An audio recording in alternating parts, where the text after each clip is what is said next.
Hey guys, this is your host Eric. Today we are going to watch sci-fi genre movie called The Secret Number. Spoilers ahead, turn on your subtitle. I greatly appreciate your support. Enjoy the video. Dear Simon, I'm a well-known psychiatrist who works at a mental hospital. He is thinking about his past.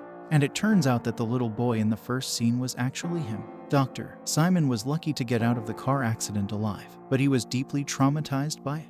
He still thinks about it every day. Along with him, we meet Professor Aram, a smart mathematician who is also one of his patients. He is seen carefully and intently writing something on the board. When he is done, Professor Chime hands the board to Dr. Simon while saying it is a point. He has written the numbers 1 through 9 more than once. Dr. Simon takes a quick look at it and says that his work on patients is very good. Then, in an annoyed tone, he asks the professor if it looks wrong to him. Professor Chime says it is wrong because it doesn't have the hidden number gleam. Here, we learn that the professor talks a lot about this mysterious number, but he or she can't prove that it exists. He just says, "You have to trust me because I'm a mathematician and not a lung." Later, when he gets home, Dr. Simon does a lot of research on Professor Aram's past. He is surprised to learn that the professor is not a normal mathematician because he has won so many math awards. He has even won the Fields Medal, which is the math world's equivalent of the Nobel Prize. Dr. Simon finds out after doing more research that the professor has never had a history of mental illness or emotional problems.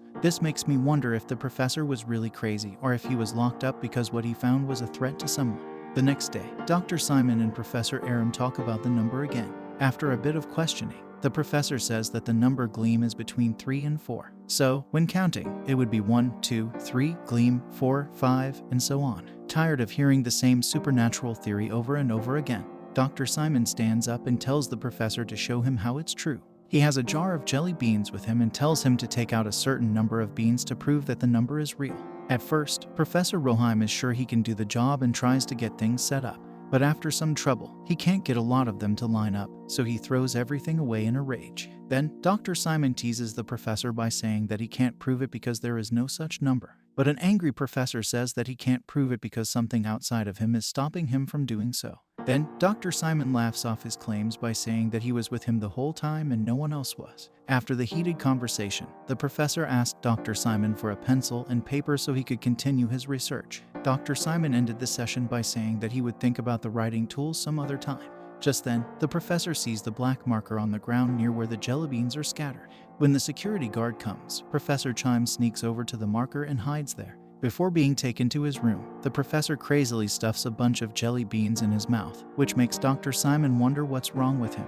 Then, he is taken away from there and locked in room 304, which has a lot of security and is being watched. Dr. Simon is reminded again of the accident by the jelly beans that are all over the floor. On that day, after the police came to take the dead person's body away, a young Dr. Simon picked up a jelly bean that looked exactly like the one that was on the body. The man who was hit and killed by his car dropped it. The next scene is where after a hard day at work, Simon is getting ready to go home. As he goes down in the elevator, it takes him a long time to get from the 4th floor to the 3rd floor. This makes him feel confused, and he starts to wonder if the mystery number beam is real.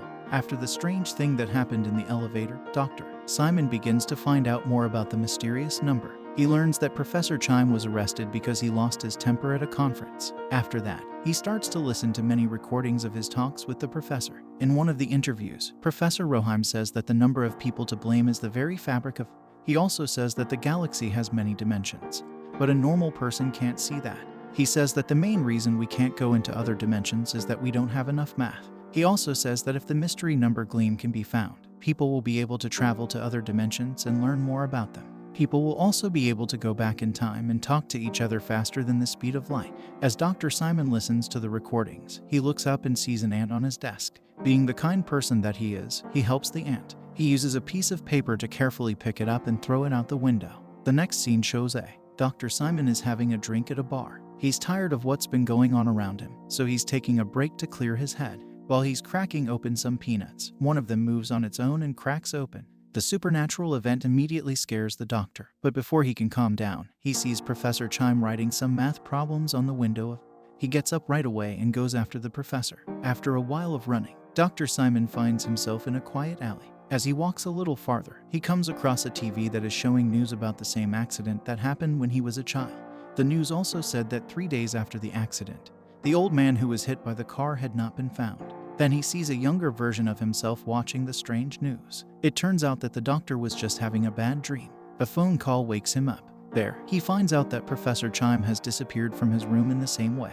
After all, there was some truth to his dream. The doctor goes straight to the mental hospital after that. When they get there, a worker named Jean tells them that they are about to start a second search to find the professor. He also says that the professor was in the room during bed check and that he hadn't let anyone else in. Now, you might wonder how an old, weak man like the professor got out of a place with so many guards. This confuses Dr. Simon just as much when they get to room 304 to look into it. They are shocked to see that the walls are full of math equations in formal language. It looks like the professor did his research with the marker all night long. After the inspection, the doctor looks at the table and sees 3 jelly beans that look like the ones in his room. He also finds the marker cap on the floor. This makes him think of an accident he had as a child. During the flashback, he picked up a black marker that was missing its cap. He remembers everything at once and figures out what just happened. Dr. Simon is trying to figure out what's going on when Jean picks up a bean from the table. Dr. Simon told him not to touch it, but he throws it in the air and eats it anyway. Dr. Simon, however, still sees 3 jelly beans on the table as if no one had eaten anything. Then he thinks back to an accident he had as a child. At the end of the movie, we see where the accident happened. Once more, jelly beans are all over the road, and the dead man's face is finally revealed. Professor Aram is the one who said it. Now, let me explain for those of you who are still not sure. This movie is about going back in time. The main character, Dr. Aram, is also a time traveler. Even though he was arrested and put in a mental hospital because he was unstable, he was a genius and knew things no one else could think of, like his theory of the secret number, which he had been working on for his whole life. Gleam was right the whole time, and his ideas about how to go back in time were right. He couldn't continue his research because he was locked in a cell and didn't have any tools with him. Everyone laughed at him because he couldn't prove his idea. But when he finally got his hands on the black marker, he used all of his math skills to figure out that Gleam is the key to time travel because it is made of blem. He used it to jump from one time to another. In this case, he went back in time to the past of Dr. Simon, where he was hit and killed by his. He was able to travel through time, but he forgot one rule. The timeline will get rid of anything that doesn't belong there. We really appreciate you watching. If you enjoy this video, please give it a like. And don't forget to subscribe to the channel with the notification bell because it is really important for us. Thank you.